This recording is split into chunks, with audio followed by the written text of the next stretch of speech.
নমস্কার, কেমন আছেন সবাই? রিমির ঘরকন্না ব্লগে আপনাদের সকলকে স্বাগত।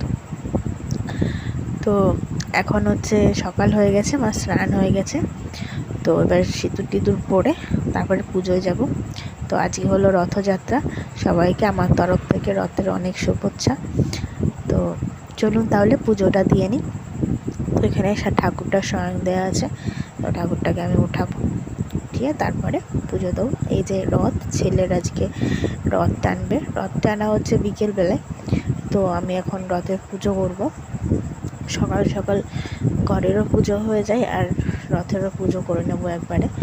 তো আমি উঠেছি প্রায় 4:20, ওটাই আমার টাইম আর কি। 4:20তেই উঠি, মানে এখন উঠি কয়দিন ধরে। আগে উঠতাম, মাঝে আবার উঠতাম না, মানে দেরিতে উঠতাম। যখন যেরকম শরীর ভালো থাকে তখন সেভাবে কাজ করা হয় আর কি। তো এই কয়দিন 4:20তে উঠে কাজকাম সেরে আমি প্রায় 6টা নাগাদ বসে পড়ি পুজো দিতে। সকাল 6টা, কী বলুন তো, তাড়াতাড়ি পুজোটা দিলে তাড়াতাড়ি সব কাজ টাজগুলো মানে শেষ হয় আর কি। এরকম 6টার সময় যদি পুজো দিই তাহলে রান্নাটা বসিয়ে দিতে পারি, রান্না টান্না করে রিল্যাক্সে তারপরে বসে থাকতে পারি। তো চলুন পুজোটা তাহলে দিয়ে নিই।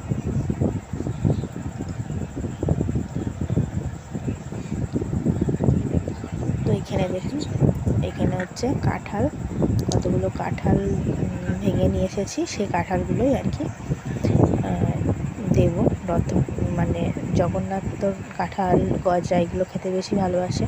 তো গজাটা আনা হয়নি, কাঁঠালটা গাছের কাঁঠাল ছিল তাই কাঁঠালটা ভেঙেছি। এখানে অনেক রকম ফুলও নিয়ে নিয়েছি, বটকৃষ্ণ, মাধবীলতা, এটা কলকের মতন একটা নতুন গাছের ফুল। তো দেখুন সাজাতে সাজাতে আপনাদের দেখাতে পারিনি, তো সাজিয়ে পুরো রেডি করে তারপরে দেখাচ্ছি। তো রথটাকে পুরো সাদা ফুল দিয়ে সাজিয়েছি, খুব সুন্দর লাগছে দেখতে, আমার কাছে সুন্দর লাগছে। আপনারা বলবেন কমেন্ট করে কেমন লাগছে সাজানোটা।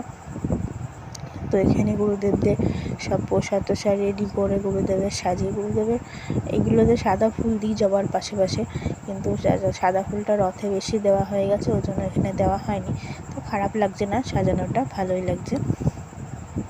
তো এই যে জগন্নাথ, সকাল সকাল আপনারা জগন্নাথের দর্শন করে নিন। তো চলুন, আমার তো পুজো কমপ্লিট হয়ে গেছে, এবার বাকি যে কাজগুলো আছে সেগুলো করব। তো আপনাদের সঙ্গে আবার দেখা হবে বিকেলবেলায়।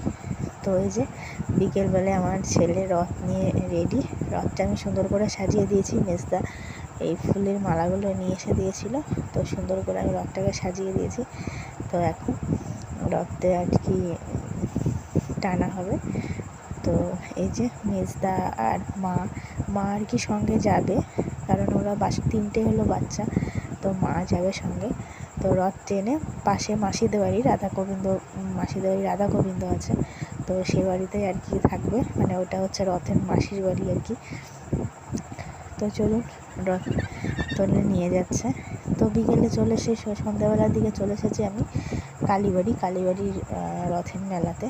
তো এই যে রথটা, অন্ধকারে আপনারা বুঝতে পারছেন কি না জানি না, তবে আলোটা একটু কমই আছে, মানে ফোনে ভিডিও করছি তখন আলোটা একটু কমই লাগছে। তো এটা হলো কালীবাড়ির মন্দির, এই মন্দিরের সামনেই আর কি রথটা রাখা হয়েছে। আলোটার এতটা ফোকাস আসছে যে ঠাকুরটাকে আপনাদের দেখাতে পারছি না, তো খুব অস্পষ্ট একটু দেখালাম। যাই হোক, এখানে কলা দুব্ব ফুল টুল দিয়ে বিক্রি হচ্ছিল, ওখান থেকে নিয়ে তো আমার বরমশাই গেছে দিতে। তো বরমশাই দেওয়া হয়ে গেছে, কিছু প্রসাদও দিয়ে দিয়েছে। তো এখানে আমার ছেলে আর পাখি হচ্ছে কিছু আইসক্রিম নিয়ে নিয়েছে, আর আমি আর আমার বরমশাই ঘুগনি খেলাম একটু। তো এদিকে দেখুন আমার ছেলে আর হচ্ছে পাখি, তো দুজনে আর কি জাম্পিং চড়বে ঠিক করেছে। তো জাম্পিংয়ে এত ভিড় হয়েছে, এত লাইন পড়েছে, ওর জন্য দাঁড়িয়েছে, ওরা নামলে তারপরে হবে।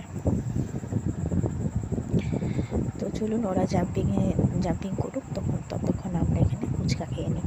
ফুচকাটা এত বাজে ছিল, আমি তো প্রায় 2টো খেয়েছি। যে ফুচকা আমি খেতে খুব ভালোবাসি, সেখানে 2টো খেয়েছি। তাহলে চলুন, মেলা টেলা ঘোরা হয়ে গেছে, এখন মার জন্য জিলেপি আর একটু বোঁদে নিয়ে নিই, দিয়ে বাড়ি যাই।